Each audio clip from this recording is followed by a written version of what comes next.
ഉമ്മമാരോട് പറയുന്ന വാപ്പമാരോട് പറയുകയാ, മക്കളല്ല നന്നാകേണ്ടത്, നാട്ടുകാരല്ല നന്നാകേണ്ടത്, ആദ്യം നന്നാകേണ്ടത് വാപ്പയും ഉമ്മയുമാ. നിങ്ങൾ നന്നായാ മക്കള് നന്നാകും വാപ്പാ, മക്കള് നന്നാകും ഉമ്മ.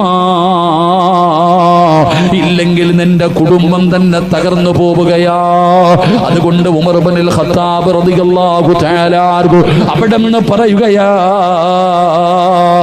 മാതാപിതാക്കൾക്ക് മക്കളോടുള്ള മൂന്നാമത്തെ കടമ അവനാരാ അല്ലാഹയെ കുറിച്ച് പഠിപ്പിച്ചു കൊടുക്കൂ, നബിതങ്ങളെ കുറിച്ച് പഠിപ്പിച്ചു കൊടുക്കൂ, ദീനിന്റെ ശിആറുകൾ പഠിപ്പിച്ചു കൊടുക്കൂ. മക്കളെ കൊണ്ടുവന്ന് പണം കൊടുത്ത് ഏതെങ്കിലും വലിയ സ്കൂളിൽ കൊണ്ടുവിട്ടാ മക്കള് നന്നാകില്ല. മക്കള് നന്നാകണമെങ്കിൽ എന്റെ പ്രിയപ്പെട്ടവരെ മക്കളുടെ പുറകെ നടക്കണം ബാപ്പാ. മക്കളെ കൊണ്ടുവന്ന് ഏറ്റവും കൂടുതൽ പണം കൊടുത്ത് പഠിപ്പിക്കുന്ന സ്കൂളിൽ വിട്ടാ പോരാ. ആ മക്കള് സ്കൂളിൽ പോകുന്നുണ്ടോ, അവര് പഠിക്കുന്നുണ്ടോ, അവരുടെ കൂട്ടുകാരാരാ, അവരെ കുറിച്ച് പഠിക്കണം ബാപ്പാ. ആ മക്കളുടെ ഏറ്റവും വലിയ കൂട്ടുകാരാരാണെന്ന് നിങ്ങൾ പഠിക്കല്.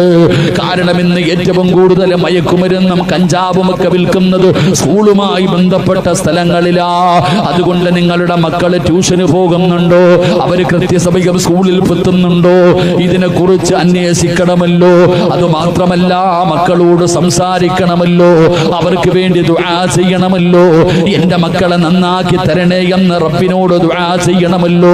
അത് മാത്രമല്ല ദീനിന്റെ ശിആറുകൾ നിന്റെ മക്കൾക്ക് പഠിപ്പിച്ചു കൊടുക്കണം ബാപ്പാ.